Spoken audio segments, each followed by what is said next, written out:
Alhamdulillah, warahmatullahi wabarakatuh. wassalatu wassalamu ala rasulillah wa ala alihi wa sahbihi wa man wala. Ashhadu an la ilaha illallah wahdahu la syarikalah wa ashhadu anna Muhammadan abduhu wa rasuluh. Allahumma salli wa sallim ala Muhammad wa ala alihi wa sahbihi ajma'in, amma ba'd. Muslimin dan muslimat yang dirahmati Allah Subhanahu wa taala sekalian, alhamdulillah pada hari ini kita dapat bersama-sama lagi berkuliah yang kita biasa adakan pada setiap hari Selasa dan Khamis. InsyaAllah kita akan bermula hari ini dengan hadis nombor 11. Kata Al-Imam An-Nawawi rahimahullah, wa an Abil Abbas Abdullah ibni Abbasin ibni Abdul Muttalib radhiyallahu anhuma an Rasulillah sallallahu alaihi wasallam fima yarwi an rabbih tabaraka wa ta'ala qala inna Allah katabal hasanati was sayyi'at summa bayyana zalik faman hamma bihasanatin falam ya'malha katabaha Allah tabaraka wa ta'ala 'indahu hasanatan kamilah wa in hamma biha fa'amilaha katabaha Allah 'ashra hasanatin ila 700 di'fin ila ad'afin katsirah wa in hamma bisayyi'atin falam ya'malha katabaha Allah ta'ala 'indahu hasanatan kamilah wa in hamma biha fa'amilaha katabaha Allah sayyi'atan wahidah. Muttafaqun alaih. Hadis riwayat Al-Bukhari dan Muslim. Maksudnya daripada Abil Abbas, Abdullah ibni Abbas. Abdullah bin Abbas ni sahabat Nabi sallallahu alaihi wasallam yang dikatakan dia ni merupakan salah seorang daripada pakar tafsir Quran. Digelar dia ni tarjumanil Quran kerana dia ni ada keistimewaan Nabi sallallahu alaihi wasallam doa untuk dia. Nabi kata dalam hadis, Allahumma faqihhu fid din wa 'allimhu ta'wil. Ya Allah, berikan kefahaman kepada dia ini tentang agama dan berikan dia ilmu tentang takwilan Al-Quran. Maka sebab itu Ibn Abbas ni lepas daripada Nabi wafat, dia bersungguh. Kerana doa Nabi tu, dia cepat faham. Tapi taklah bermakna lepas Nabi doa tu dia duduk je goyang kaki kat rumah. Dia bukanlah macam orang kita yang bila dah makan kismis jampi Pak Ustaz, lepas tu duduk je main game, main PlayStation. Yang tu dia tak jadi apalah. Kerana dunia ni dia berjalan dengan sebab dan akibat. Allah Subhanahu wa taala menjalankan dunia ni dengan sebab dan akibat. Memang doa itu memberikan peranan. Tetapi doa tanpa usaha tidak akan menghasilkan apa-apa, kerana Allah Ta'ala menjadikan usaha salah satu daripada cara untuk mukmin mencapai apa yang dihajati. Sebab itu apa ni dalam bab coronavirus apa semua ni, dulu kan ada orang kata kan apa, jangan takut kepada virus, takutlah kepada Allah. Kita tawakal saja, tapi kita kena usahalah juga. Usaha basuh tangan, usaha jarakkan diri. Kenapa kena usaha? Kerana Nabi SAW memang tidak nafikan di dalam hadis, penyakit ni memang datang daripada Allah.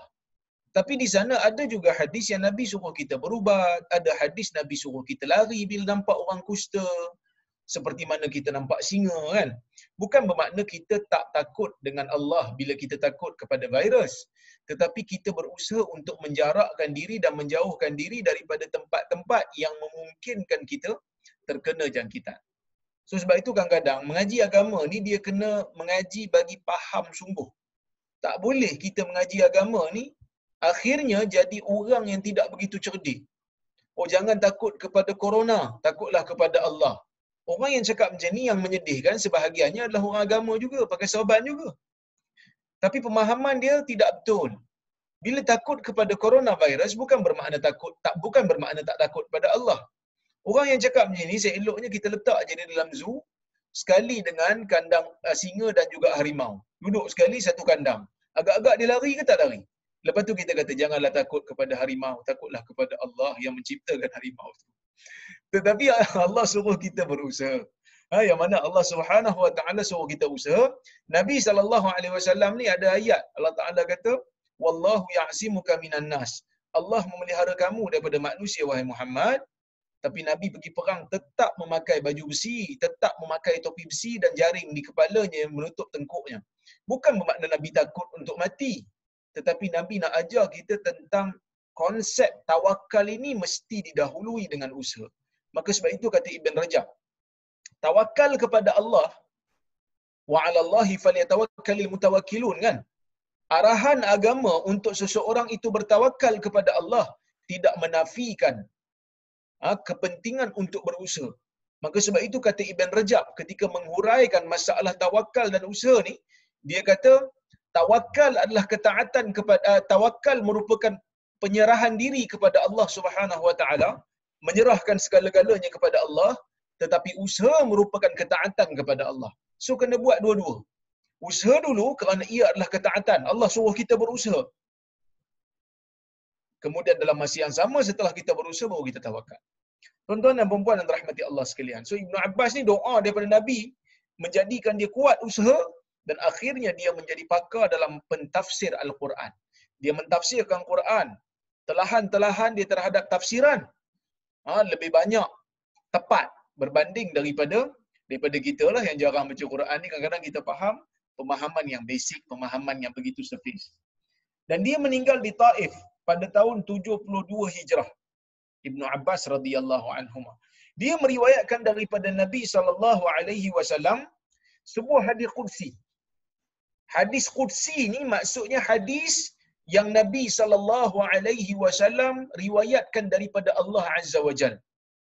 Hadis qudsi ni hadis yang Allah Subhanahu yang Nabi sallallahu alaihi wasallam riwayat daripada Allah Azza wa Jalla. Maksudnya Nabi riwayat terus pada Allah selain daripada Quran. Itu hadis qudsi. Hadis qudsi ada beza dengan hadis dengan Quran. Yang mana hadis qudsi ni dari sudut persamaan dua-dua ia merupakan daripada Allah. Dua-dua daripada Allah. Quran daripada Allah, hadis qudsi pun daripada Allah. Cuma bezanya Quran dengan hadis qudsi ni, Quran ni semua sahih. Manakala hadis qudsi ada yang sahih, ada yang dhaif, ada yang palsu. Quran semuanya boleh dibaca di dalam salat. Hadis qudsi tak boleh. Jadi lepas ni kalau baca hadis ni jangan pergi baca pula dalam solat. Tak apalah ustaz, ni daripada Tuhan juga. Lepas baca waladdallin amin. Lepas tu dia baca innallaha katabal hasanati wassayyiat. Tak boleh. Batal salat. Kerana ada hadis qudsi bukan Al-Quran. Yang boleh dibaca di dalam solat hanyalah Al-Quran. Ya? Baik. Tuan-tuan dan puan-puan rahmati Allah sekalian. Nabi kata dalam hadis ni Allah Subhanahu wa taala berfirman. Allah kata Nabi kata innallaha katabal hasanat wassayyiat. Sesungguhnya Allah Subhanahu wa taala menuliskan kebaikan dan Allah menuliskan keburukan. Allah menuliskan pahala, dalam masa yang sama Allah Subhanahu wa taala menuliskan dosa. Summa bayyana dhalik. Kemudian baginda Nabi sallallahu alaihi wasallam menjelaskan. Kemudian Allah menjelaskan, menjelaskan faman hamma bihasanatin falam ya'malha katabaha Allahu lahu tabaraka wa ta'ala indahu hasanatan kamilah. Sesiapa yang niat nak buat satu benda baik, niat nak buat satu pahala, dia nak buat satu kebajikan, dia nak buat satu benda baik. Benda baik ni apa? Benda yang agama kata baik. Benda yang agama kata baik itu benda baik lah. Benda yang akal kata baik, belum tentu agama kata baik. Benda yang akal kata baik, agama belum tentu kata baik. Tapi benda yang agama kata baik, confirm ia baik. Maka dalam hadis ni Nabi SAW meriwayatkan daripada Allah dan baginda menjelaskan, sesiapa yang niat nak buat benda baik, kemudian dia tidak jadi buat benda baik itu, falam ya'mal, dia tak buat benda, katabahallahu lahu tabaraka wa ta'ala indahu hasanatan kamilah. Allah Ta'ala akan menulis satu pahala untuk dia. Dia niat nak buat benda baik dalam jiwa dia, lepas tu dia tak jadi buat. Tak jadi buat. Kenapa tak jadi buat? Penatlah. Kan? Mula-mula nak buat. Lepas tu penatlah rasa. Niat nak pergi baca Quran. Saya ni niat nak baca Quran. Lepas tu buka Quran, penatlah pula. Tutup balik Quran. Dapat satu pahala. Dapat satu pahala. Kenapa dapat satu pahala? Dapat satu pahala ni kerana niat baik dia tadi. Niat baik ni pada agama bagus. Walaupun tak buat. Ada satu riwayat, walaupun riwayat ni dhaif. Ibn Hajar mengatakan, Ibn Hajar menukilkan dalam Fathul Bari, dia kata niatul mukmin khairun min amali. Niat seorang mukmin ni lebih baik daripada amalannya. Maka sebab itu niat seorang mukmin ni pada agama, biarlah seorang mukmin ni niat buat benda baik, tak buat pun tak apa. Dapat pahala. Kenapa? Kerana bila seseorang mukmin, seseorang muslim banyak berfikir dalam jiwanya, niat dalam jiwanya nak buat benda baik, maka secara automatik jiwanya tidak teringat ataupun jiwanya disibukkan daripada melakukan perkara-perkara yang jahat ataupun perkara yang dosa. So dia tak ada masa dah.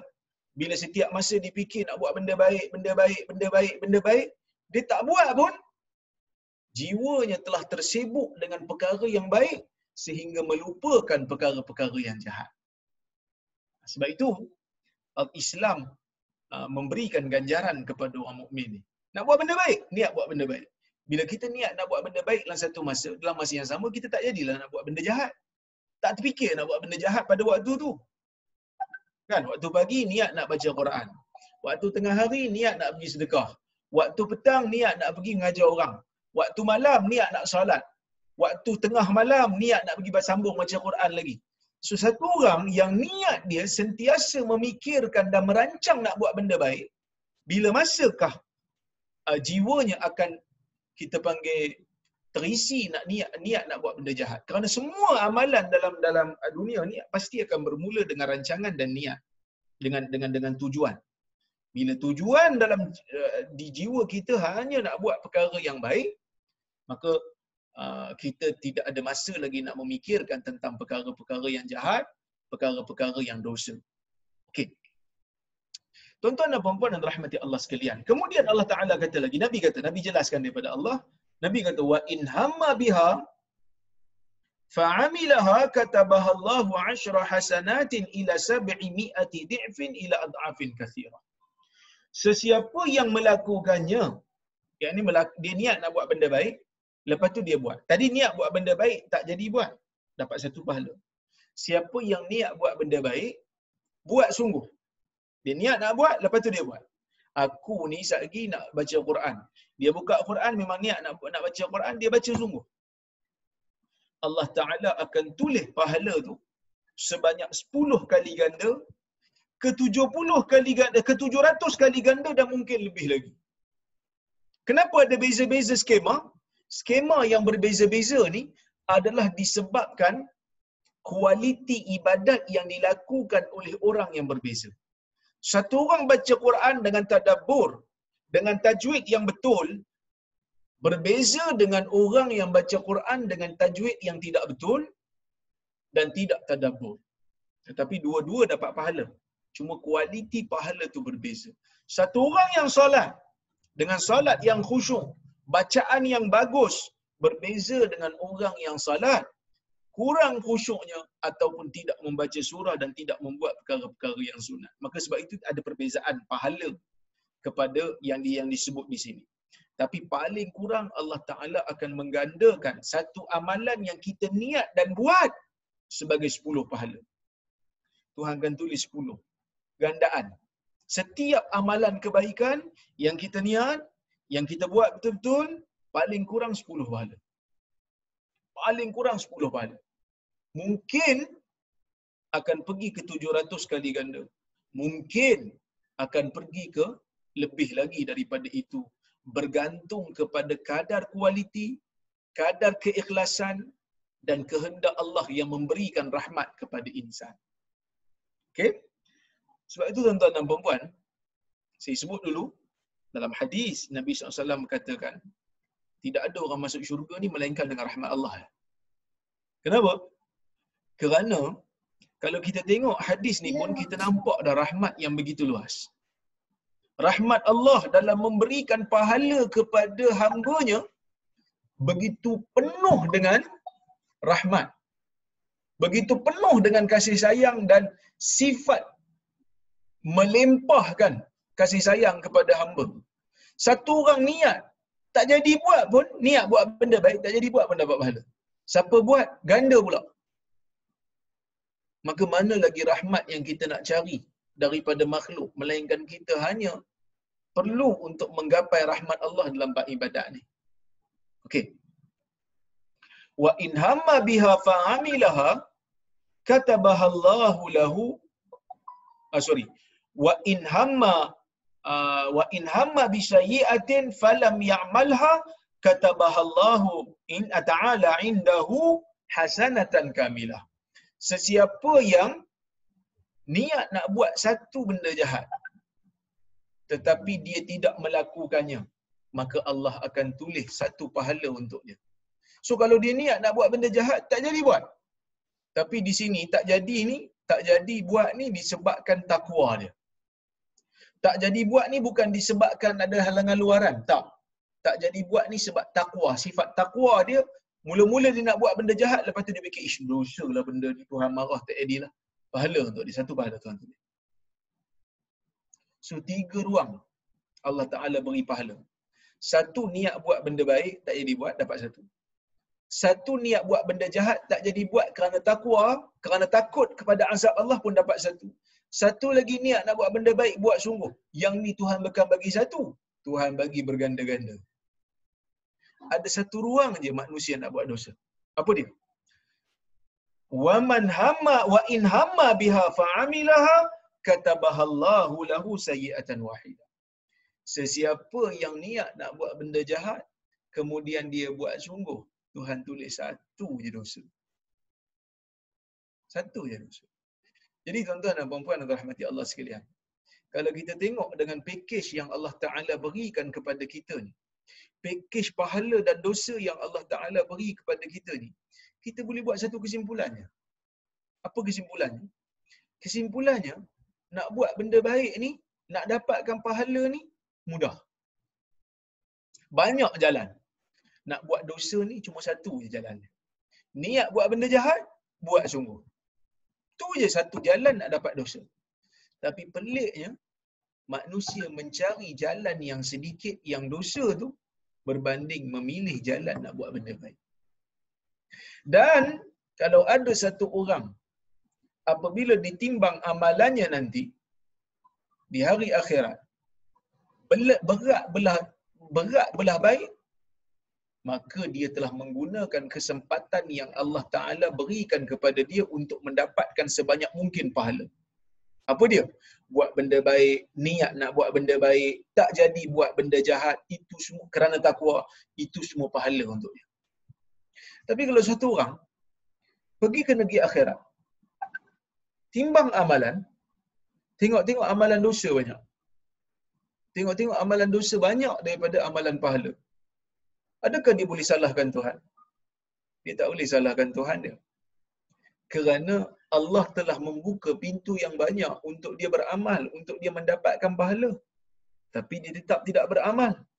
Allah telah membuka pintu untuk dia mendapatkan pahala yang berlipat kali ganda, pun dia tak buat. Allah membuka pintu untuk dia dapat pahala, batalkan semua niat jahat dia kerana takwa kepada Allah, pun dia tak buat. Allah memberikan ruang kepada dia untuk buat benda, untuk niat buat benda baik supaya dapat pahala. Kan? Pun dia tak buat. Maksudnya kalau satu orang pergi ke negeri akhirat, banyak dosa dia berbanding pahala, dia memang jahat sungguh. Dia memang jahat sungguh. Kenapa dia jahat sungguh? Kerana benda yang berganda pun tidak boleh lawan perkara yang tidak berganda. Sebab dosa tak berganda. Benda yang berganda pun tidak boleh untuk mengalahkan benda yang tak berganda.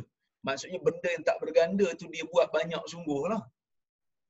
Bahkan tuan-tuan dan puan-puan, dalam hadis Nabi SAW mengisyaratkan mana-mana dosa kecil yang kita buat, kalau kita buat ibadat, dosa kecil akan gugur. Kita ambil uduk, dosa kecil akan gugur. Kita salat, dosa kecil akan gugur. Dosa kecil kita akan gugur bila kita buat ibadat. Bila kita buat pahala, bila kita buat satu ketaatan pada Tuhan, dosa kita akan gugur. So kalaulah kata kita buat ibadat, dosa kita gugur, dahlah dosa tak berganda. Gugur pula sebahagiannya. Maksudnya, ruang dan peluang untuk seseorang itu masuk ke dalam syurga Allah ni terbentang luas di depan orang mukmin. Cuma kita tanya diri kita. Saya tanya diri saya, tuan-tuan, kita tanya diri kita masing-masing. Dah Tuhan buka begitu luas ruang untuk kita beramal untuk mendapatkan syurga. Apakah lagi yang menghalang kita untuk mendapatkan syurga? Melainkan hanyalah kelalaian kita. Sebab itu kalau kita baca dalam Quran, ayat-ayat orang-orang yang dimasukkan ke dalam neraka ni, mereka tak salahkan Tuhan. Mereka tak sekali-kali salahkan Tuhan mereka. Kerana mereka tahu Allah Ta'ala telah memberikan ruang dan peluang yang begitu besar kepada orang mukmin untuk mendapatkan ganjaran syurga. Dengan lipatan kali ganda pahala bagi setiap amalan yang dibuat, dengan niat pun dapat pahala kalau nak buat benda yang baik walaupun tak jadi buat. Ini semua adalah ruang yang sangat besar untuk seseorang ini menggapai pahala daripada Tuhan. Dan dengan melakukan ibadat, gugur pula dosa-dosa kecil yang pernah kita buat sebelum-sebelum daripada ini. Maka kalau seseorang itu Allah Ta'ala ambil dan campak masuk ke dalam neraka, dia memang jahat sungguh. Dan sebab itu kita tak jumpa ayat Quran dan hadis Nabi SAW yang mana orang-orang kafir ni menyalahkan Tuhan apabila mereka masuk ke dalam neraka dengan alasan Tuhan telah menzalimi mereka. Tak ada. Dalam ayat Quran tidak akan jumpa. Yang ada dalam Quran, kalau kita nak jumpa pun dalam Quran, bila orang masuk ke dalam neraka Allah, kita akan jumpa mereka menyebutkan di dalam Al-Quran. So kita tengok dalam suratul An'am. Boleh tengok di skrin saya ni. Sekejap ya, saya carikan ayat Quran dia tu supaya kita baca sama-sama. Tengok macam mana orang-orang yang Allah Ta'ala masukkan mereka ni ke dalam neraka Allah. Apa ayat mereka?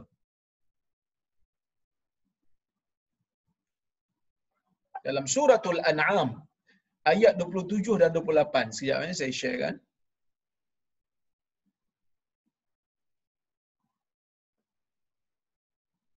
Boleh nampak? Okay. Allah Ta'ala kata, walau tara iz wuqifu 'ala an-nar faqalu ya laitana nuraddu wa la nukadziba bi ayati rabbina wa nakuna minal mu'minin. Bal bada lahum ma kanu yukhfuna min qabl walau ruddu la'adu lima nuhu anhu wa innahum lakadzibun. Ayat 27 dan 28 daripada suratul An'am. Nanti boleh cek dalam Quran. Maksud dia apa tuan-tuan dan puan-puan? Allah Ta'ala kata, kalau kamu melihat mereka wahai Muhammad, ketika mana mereka ini diletakkan di atas neraka, diletakkan di atas api neraka, qalu, mereka mengatakan, ya laitana, alangkah baiknya kami, nuraddu wala nukadziba bi ayati rabbina, alangkah baiknya kalau kami dikembalikan ke dunia dan kami tidak mendustakan ayat-ayat Tuhan kami, wa nakuna minal mu'minin, dan kami akan menjadi orang-orang yang beriman. Allah Ta'ala kata, bal badalahum ma kanu yukhfuna min qabl, bahkan telah terzahir bagi mereka apa yang mereka sembunyikan sebelum ini. Walau ruddu la'adu limanuhu anhu wa innahum lakadzibun, kata Allah. Kalaulah mereka dikembalikan ke dunia, mereka akan kembali melakukan perkara yang mereka dilarang untuk mereka lakukan. Kerana mereka itu sebenarnya adalah golongan yang berdusta. So kalau kita tengok ayat ni tuan-tuan dan puan-puan dan rahmati Allah sekalian, Allah Ta'ala bagi tahu ada orang yang dimasukkan ke dalam neraka, bila sampai je dalam neraka, diletakkan di atas api, mereka kata apa? Mereka kata, alangkah baiknya kalau kami kembali ke dunia balik. Masa tu baru mereka sedar ruang dan peluang untuk beramal dan beriman. Mereka tak kata, ni Tuhan lah ni, gandakan dosa ku banyak-banyak, pahala aku tak nak gandakan pun. No, tidak ada orang yang masuk ke dalam neraka yang sebut perkara itu. Semua yang masuk ke dalam neraka, mereka akan menyesali diri mereka sendiri. Kerana ruang dan peluang untuk beriman dan mendapatkan pahala ni terlalu banyak. Allah Ta'ala sediakan kepada kita Cuma terpulang kita lah nak dengan tak nak je. Kan? Nak ke tak nak? Ada benda Allah Ta'ala bagi berganda. Ada benda Allah Ta'ala bagi pahala. Ada ruang Allah Ta'ala cucikan dosa. Dalam masa yang sama dapat pahala. Pahala berganda-ganda. Dosa akan dicuci bila buat satu ketaatan. Tiba-tiba benda yang tak berganda, benda yang boleh dicuci, boleh pula lagi berat dalam timbangan, berat di atas dacing berbanding benda yang berganda. Kita nak salahkan siapa? Kita salahkan diri kita je, tuan-tuan dan puan. Kita salahkan diri kita. Kerana tidak ada orang yang boleh dipersalahkan lagi setelah semua ruang dan peluang Allah Ta'ala buka untuk seseorang itu mendapatkan syurga, untuk seseorang itu menggandakan amal saleh dia. Okey, kita tengok hadis nombor 12 insya-Allah.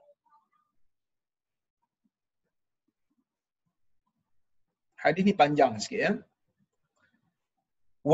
وعن أبي عبد الرحمن عبد الله بن عمر بن الخطاب رضي الله عنهما قال سمعت رسول الله صلى الله عليه وسلم انطلق 3 نفر ممن كان قبلكم حتى آواهم المبيت إلى غار فدخلوا فانحدرت صخرة من الجبل فسدت عليهم الغار فقالوا إنه لا ينجيكم من هذه الصخرة إلا أن تدعوا الله تعالى بصالح أعمالكم.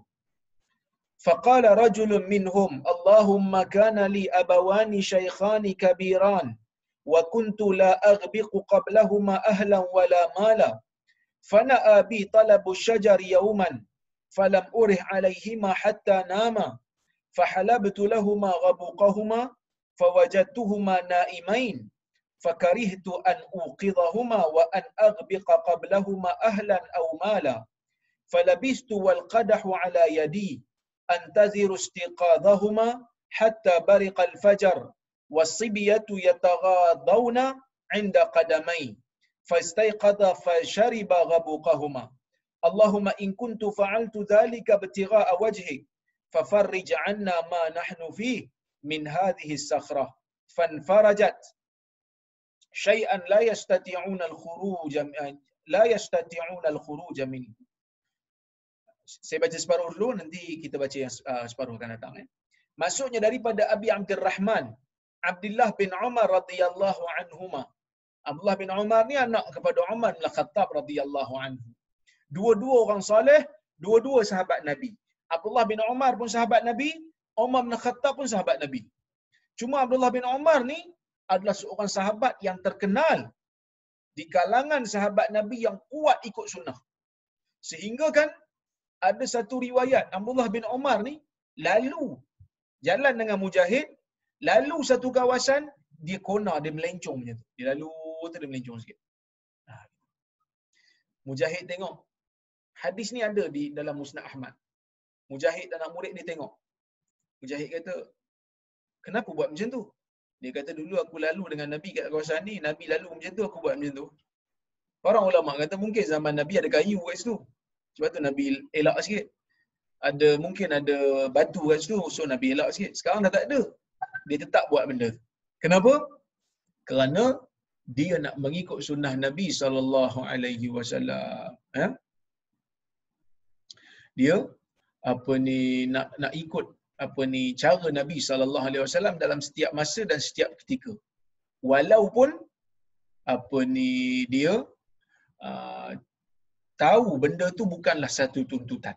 Bukanlah satu tuntutan yang dituntut kepada kita untuk buat.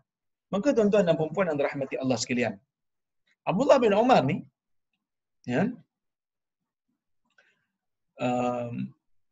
meninggal juga pada tahun 71 Hijrah. Lebih kurang macam Ibn Abbas juga. Meninggal pada umur dia 87 tahun dan dia tak terlibat dalam perang Badar dan Uhud kerana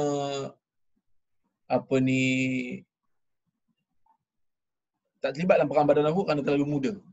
Tapi lepas Badar tu dia terlibat. Dia kata, aku mendengar Rasulullah sallallahu alaihi wasallam bersabda. So Nabi bersabda dalam hadis ni, Nabi kata, 3 orang daripada kalangan orang sebelum kamu keluar daripada rumah mereka sehingga mereka terpaksa bermalam di dalam sebuah gua. Maka mereka pun masuk dalam gua tersebut. Tiba-tiba seketul batu daripada bukit jatuh dan menutup pintu gua. Sedangkan mereka berada di dalam gua tu. Maka mereka mengatakan, sesungguhnya tidak ada yang boleh untuk menyelamatkan kamu daripada batu ini, melainkan kamu hanya perlu berdoa kepada Allah dengan menyebut amal soleh kamu. Dengan menyebut amal soleh kamu. Yang ni nama dia tawassul dengan amal soleh. Buatlah tuan-tuan dan puan-puan. Saya pernah buat dalam hidup saya. Benda ni jadi sungguh keajaiban. Pernah berlaku dalam hidup saya.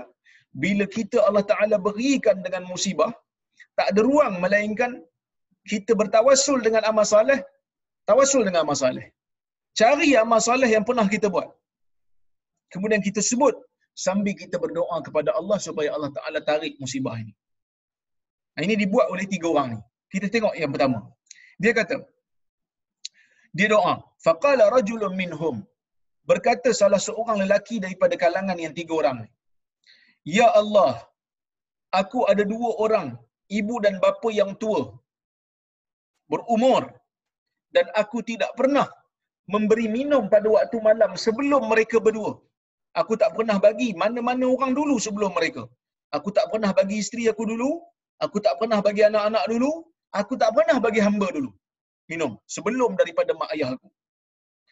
Fanabi talabu syajari yauman. Tiba-tiba satu hari aku cari rumput untuk beri makan kepada binatang ternakan yang aku bela, dan aku tidak kembali kepada mereka sehingga mereka tertidur. Dan aku pun memerahkan susu untuk mereka berdua supaya mereka boleh minum pada waktu malam. Aku masuk dalam rumah, aku melihat mereka berdua telah pun tidur.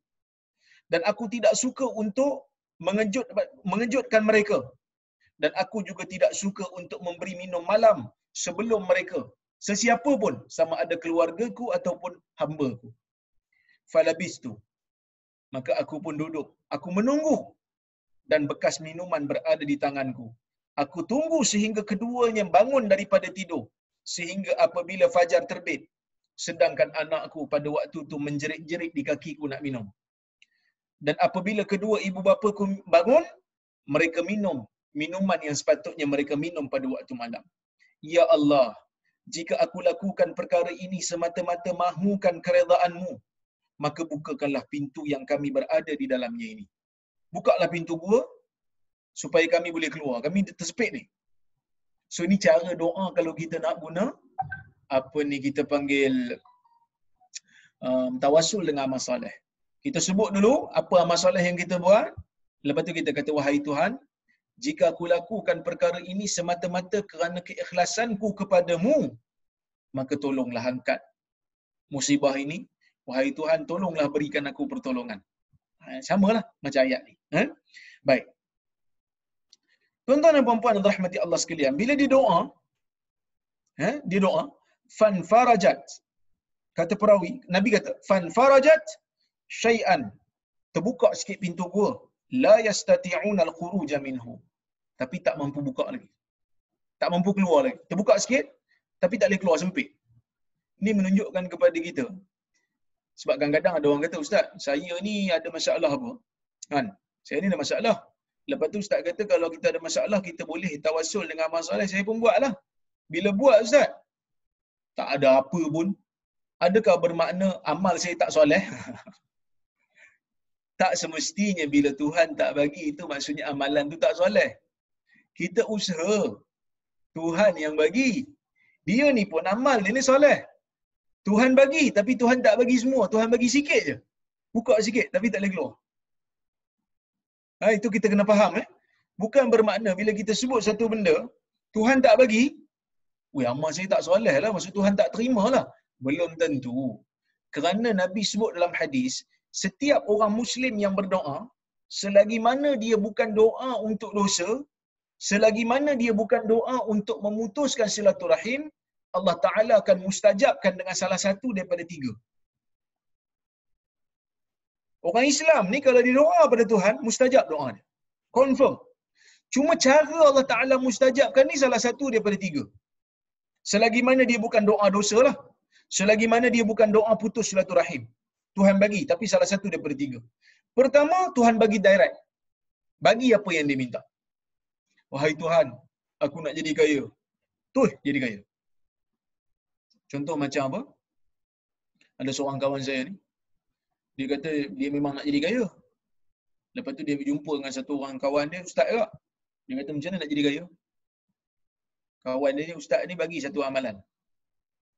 Jadi kaya sungguh. Dia amal benda tu. Sungguh-sungguh zikir tu dia amal. Jadi kaya sungguh tuan-tuan. Harta dia sekarang ni mungkin rata-rata juta lah. Kawan saya. Kan? Tuhan bagi terus apa yang dia nak. Tuhan bagi terus. Kita ni doa nak jadi kaya. Saya lah. Doa nak jadi kaya kan. Tuhan tak bagi lagi nampak. Kaya tak dapat. Tuhan bagi kaya. Kan?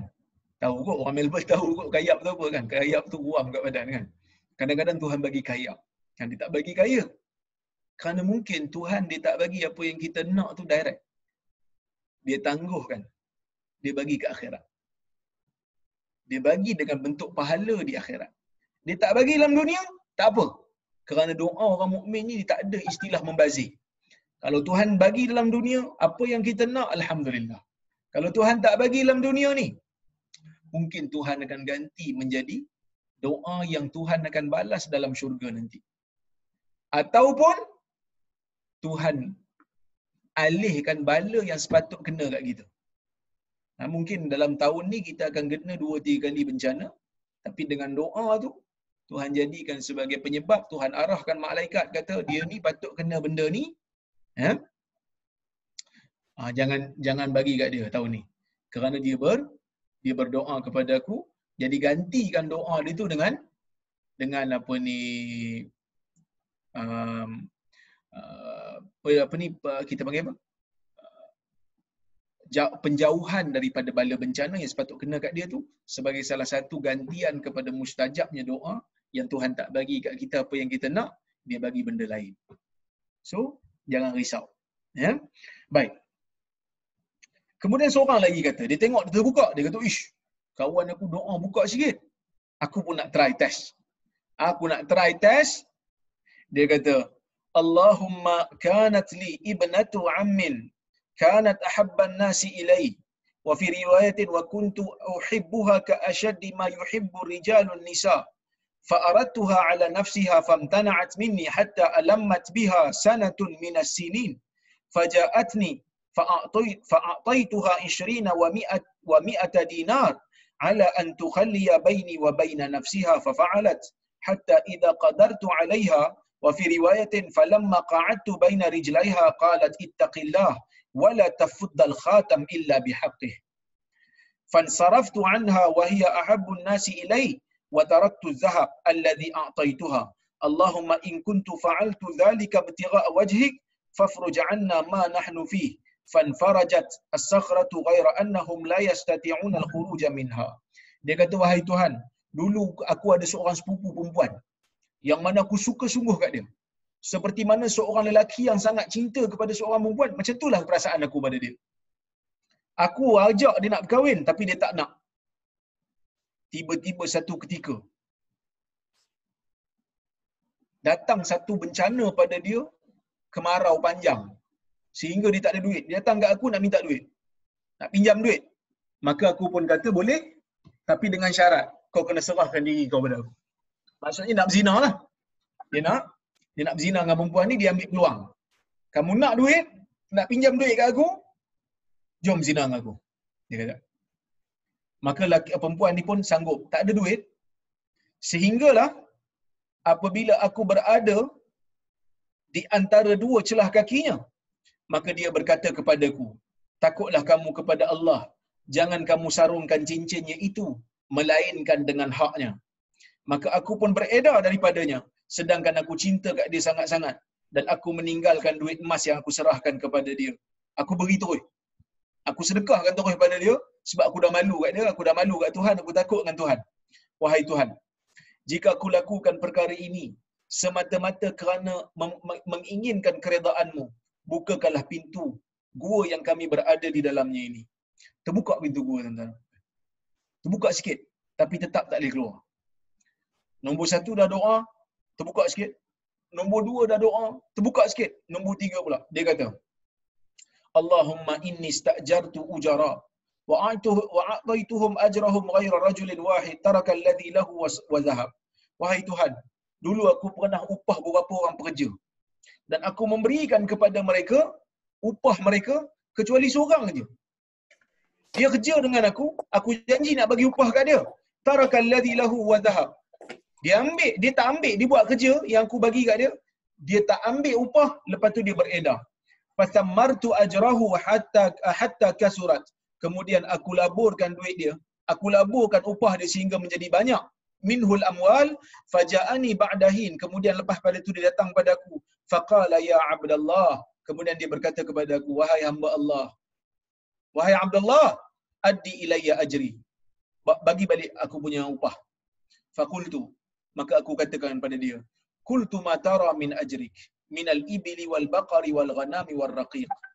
Kau tengok kat ujung sana, yang kau nampak ada unta, ada lembu, ada kambing dan ada hamba, itu semua upah kau. Sebab apa? Sebab dia laburkan. Asal sikit je upah dia tu, dia labur jadi banyak.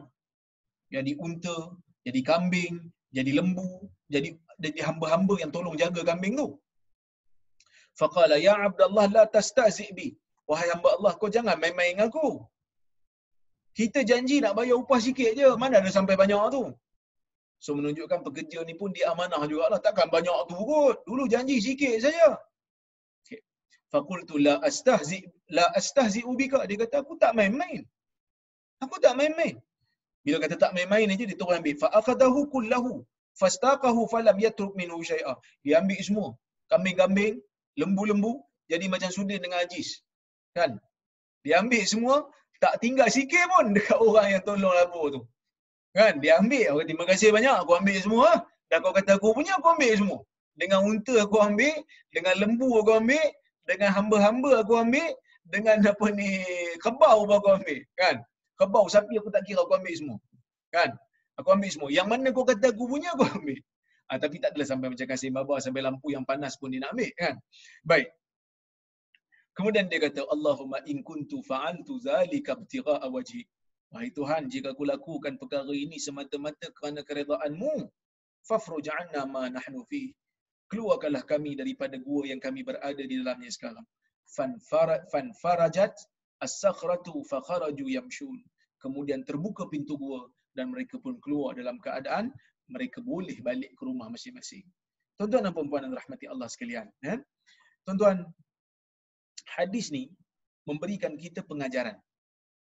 Pengajaran yang pertama, taat kepada ibu bapa, buat baik kepada ibu bapa benda yang dituntut. Kemudian menjauhkan diri daripada dosa adalah pahala. Macam orang yang buat nak zina tadi ni, dah bersedia untuk berzina, tiba-tiba dia batalkan perbuatan zina kerana takut. Tuhan tulis pahala untuk dia. Seperti mana hadis yang lepas yang kita baca tadi, orang yang mampu untuk buat benda dosa, dia tak buat kerana takwa, maka dia akan dapat pahala di sisi Allah. Kerana dia membatalkan perkara yang dosa yang dia mampu buat. Kemudian tuan-tuan dan puan yang dirahmati Allah sekalian, di sini juga menunjukkan kepada kita tentang kepentingan berdoa dalam setiap keadaan. Terutamanya dalam keadaan yang genting, dalam keadaan kita memerlukan bantuan, jangan lupa berdoa kepada Allah Subhanahu Wa Taala. So, kita sekarang ni dalam keadaan genting, dunia sekarang ni dikejutkan dengan coronavirus, so jangan putus asa berdoa.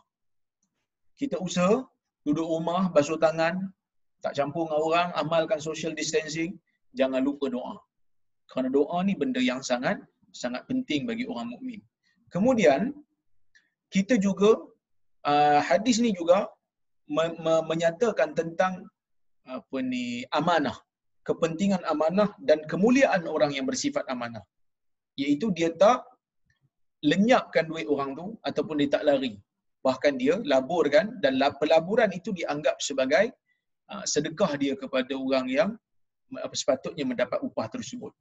Dan hadis ni juga membuktikan kepada kita tentang karamah aulia, karamah orang-orang saleh yang Allah Ta'ala berikan, karamah ni perkara luar biasa yang Allah Ta'ala berikan kepada orang saleh untuk memuliakan mereka ataupun membantu mereka.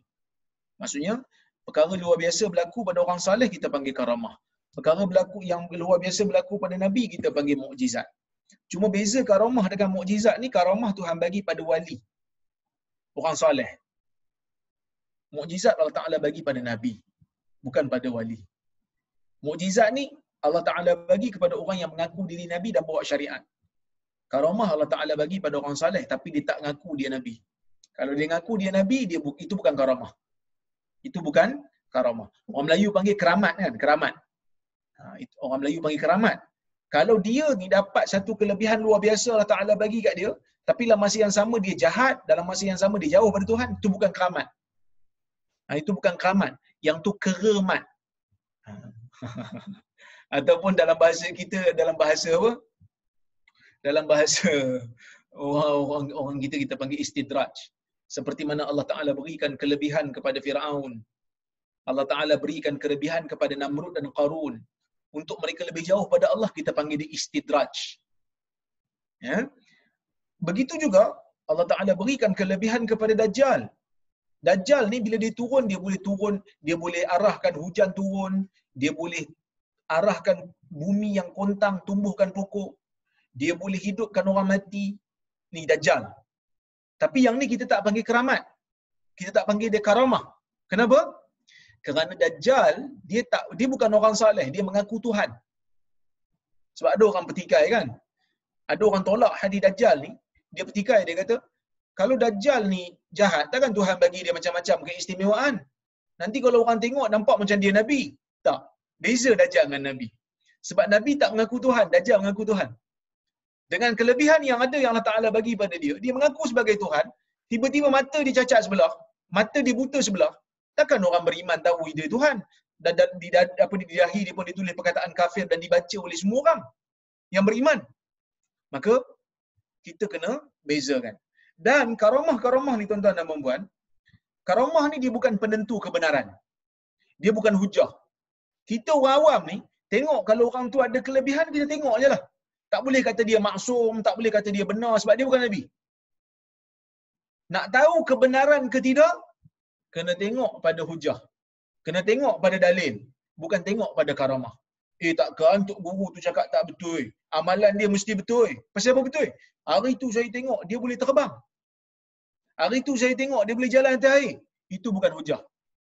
Kerana karamah ni hanya anugerah daripada Allah. Bukan hujah, bukan dalil. Dalil Quran dan Sunnah. Dalil Quran dan Sunnah. Wallahu alam.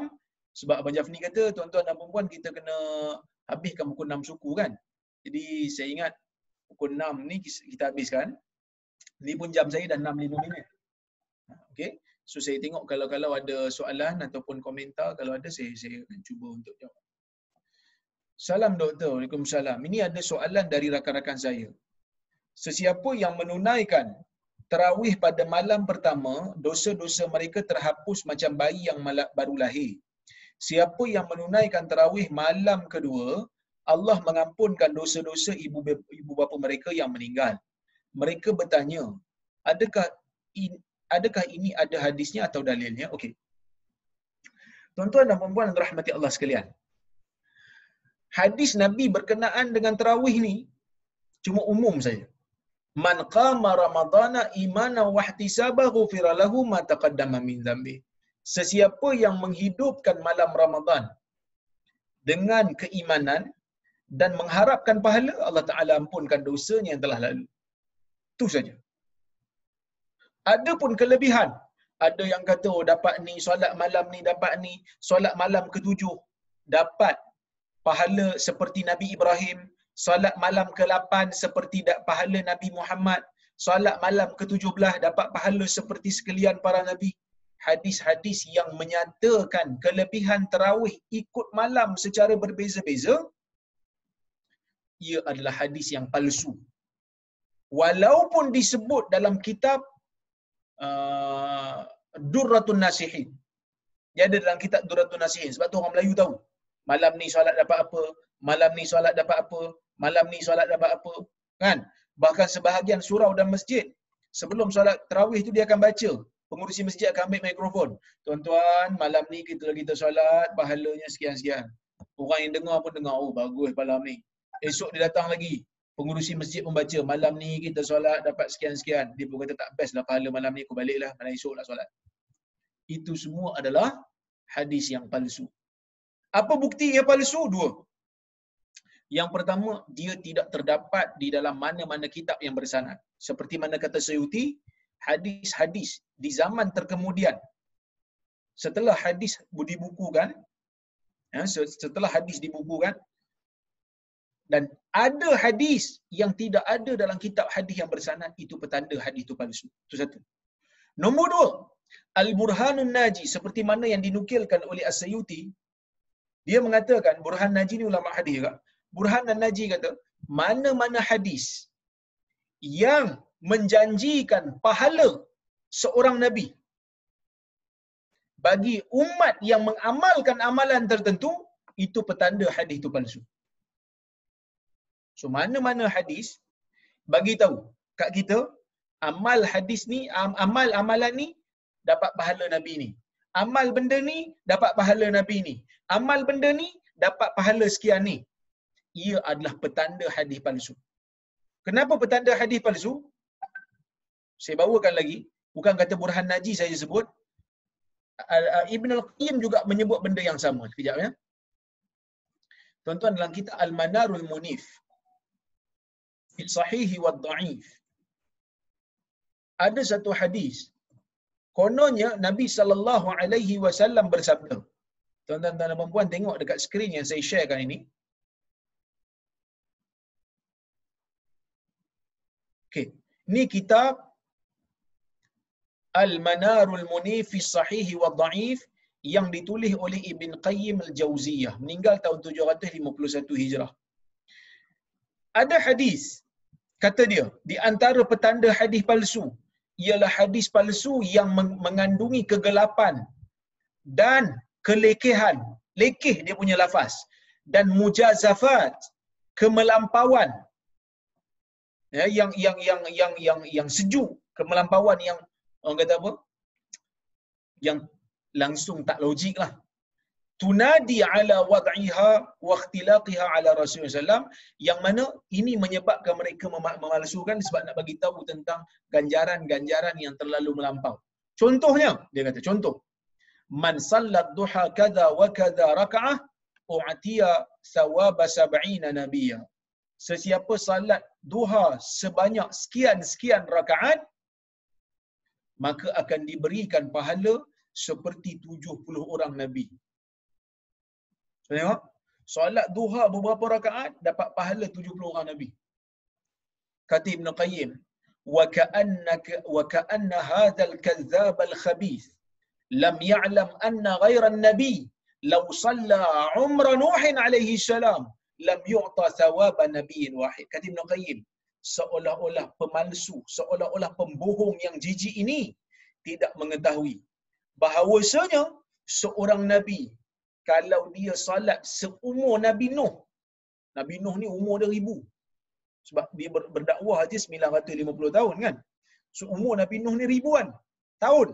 Kalau dia salat ribuan tahun pun, kata Ibn Qayyim, seseorang ni yang bukan Nabi ni, kalau dia salat 1000 tahun pun, dia tidak akan dapat pahala seperti pahala seorang Nabi pun. Mana nak cari 70 orang Nabi?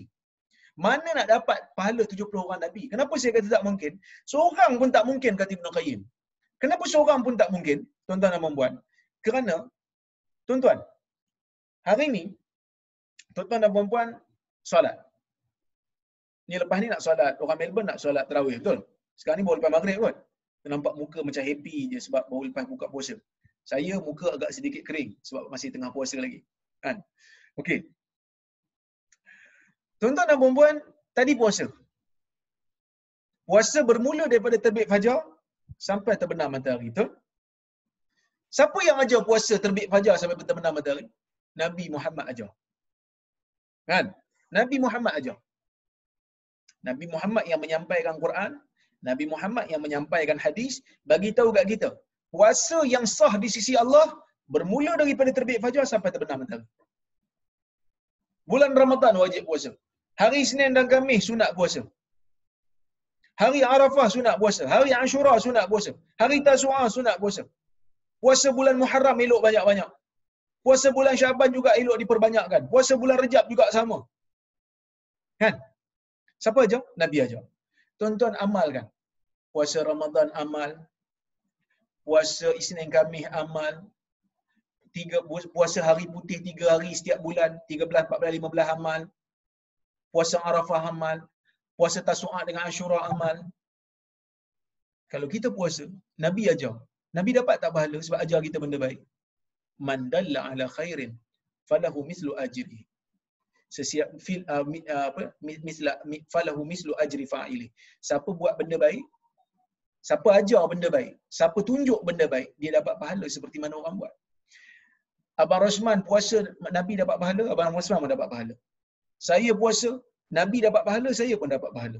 Abang Munir puasa, dapat. Abang Jafni puasa, Nabi dapat pahala. Abang Buhari, Nabi dapat pahala. Macam mana saya nak lawan Nabi Muhammad SAW? Kerana semua orang yang beramal, semua orang yang beribadat, Nabi dapat pahala. Kerana Nabi yang mengajarkan cara ibadat tu. So mana mungkin saya nak lawan seorang Nabi punya pahala? Tak mungkin. Mustahil.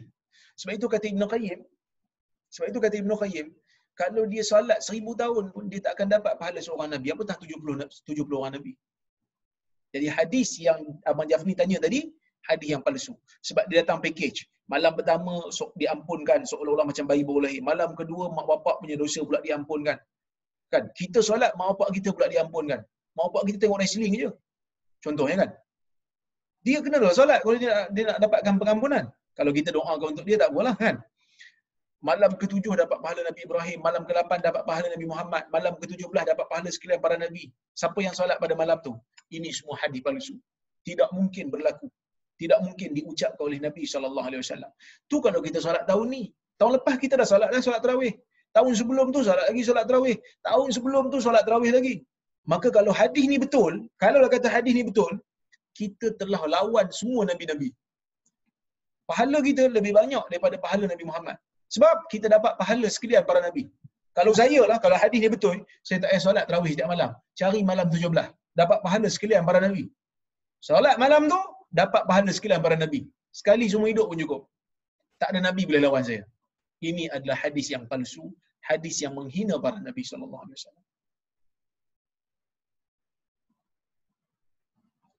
Okey. Kemudian, apakah orang-orang kafir itu kekal abadi dalam neraka atau mereka akhirnya akan hancur? Ada dua pandangan. Majoriti ulama mengatakan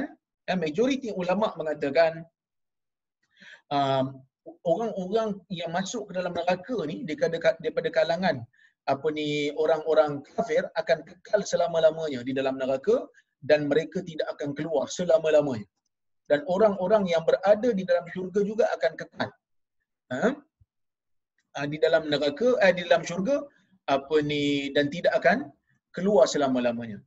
Berdasarkan hadis riwayat al-Imam kalau tak silap Imam Muslim yang mana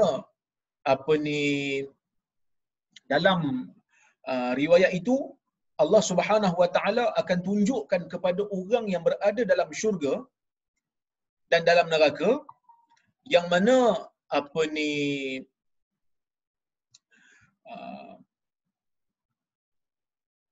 Allah Ta'ala tunjukkan kepada mereka seekor kambing. Kibash. Seekor kibash disembelih. Ya, disembelih. Sebelum disembelih tu Allah Ta'ala tanya kepada orang yang berada tu, yang melihat tu, manusia-manusia yang melihat tu, kamu kenal tak siapa ni? Mereka kata mereka kenal. Siapa? Mereka kata ini adalah maut. Ini adalah kematian. Ini adalah kematian. Mereka tahu itu mati. So, mati dibentukkan dalam bentuk kambing. Mati dibentukkan dalam bentuk kambing dan mati tu dimatikan. Kemudian dia kata al-an khuludun la maut. Dia kata sekarang ni hidup selama-lamanya dan tidak ada kematian. Maksudnya mati itu pun telah dimatikan. Maka setelah daripada orang syurga masuk syurga, orang kafir kekal dalam neraka, tidak ada lagi kematian, mereka akan kekal berada di dalamnya. Tapi minoriti ulama seperti mana yang dinukilkan oleh Ibn Qayyim, mereka kata akan binasa juga satu hari. Tapi pendapat yang sahih tidak, selama-lamanya akan kekal. Akan kekal. Baik. Kemudian ni ada soalan, sekejap.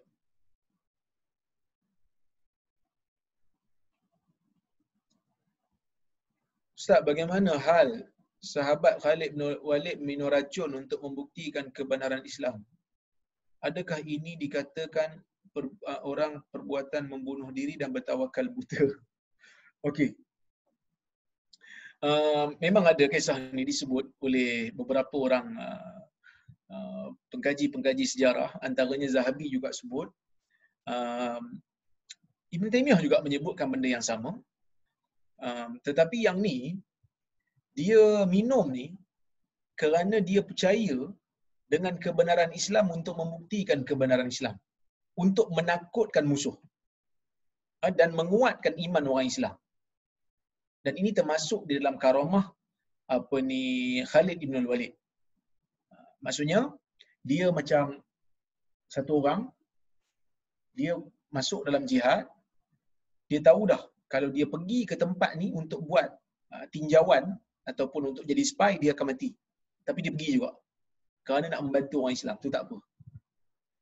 Itu dibenarkan. Itu termasuk dalam bab tu lah. Tapi kita yang tak ada karamah ni tak payah pergi minum lah. Tak pergi minum racun. Okey? Baik. Salam Ustaz. Waalaikumsalam. Saya ada soalan tentang sahur. Ada hadis mengatakan kita boleh terus makan walaupun dah azan. Ada mengatakan itu azan pertama.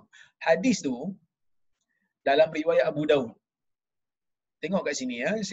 Saya bawakan. Kita boleh tengok sama-sama. Saya bawakan daripada kitab Ilal Ibn Abi Hatim. Ibn Abi Hatim. Seorang ulama besar, anak kepada Abu Hatim.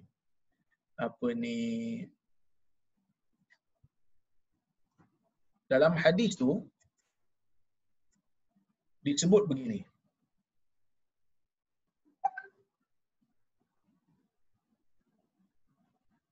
Tuan-tuan dan puan-puan tengok dekat skrin saya. Saya sharekan sekejap.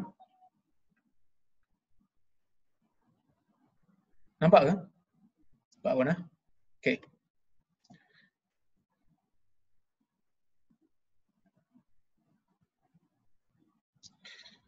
وسألت أبي عن حديث رواه الروح ابن عبادة عن حماد عن محمد بن عمر عن أبي سلمة عن أبي هريرة عن النبي صلى الله عليه وسلم أنه قال إذا سمع أحدكم النداء والإناء على يده فلا يضعه حتى يقضي حاجته منه.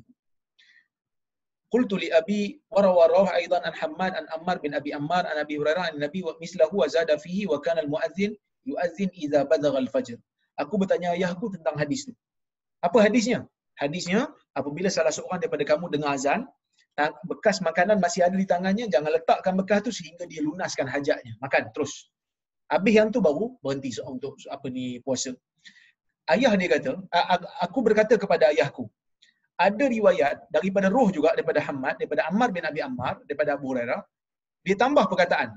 Ammar bin Abi Ammar, dia tambah, dia kata, Nabi kata, azan ni azan setelah terbitnya fajar. Bukan azan sebelum fajar. Ayahku mengatakan, kedua-dua hadis, iaitu hadis Muhammad bin Amru dan hadis yang tadi Ammar bin Abi Ammar, kedua-dua hadis ini, hadani hadisan laisa bisahihain. Kedua-dua hadis ini tidak sahih. Kedua-duanya tidak sahih. Maksudnya kalau ikut Abu Hatim, hadis ni adalah hadis yang dhaif. Bahkan clear dhaif kerana ia bercanggah dengan Al-Quran, yang mana Al-Quran kata kena berhenti bila azan subuh. So, sebahagian ulama kata ini azan pertama. Kalau azan pertama still okey lah. Tapi kalau azan kedua memang kena berhenti. Tidak boleh untuk makan lagi. Wallahu a'lam. Masih banyak. So saya ingat cukup sekadar tu. Terlebih masa 5 minit. Minta maaf. Selamat bertarawih. Salat Isyak dan bertarawih. Kita jumpa lagi insya-Allah lusa kalau ada kesempatan dan waktu. Saya minta maaf terkasar bahasa tersilap kata. Aqulu qawli hadza wa astaghfirullahal azim li wa lakum. Assalamualaikum warahmatullahi wabarakatuh.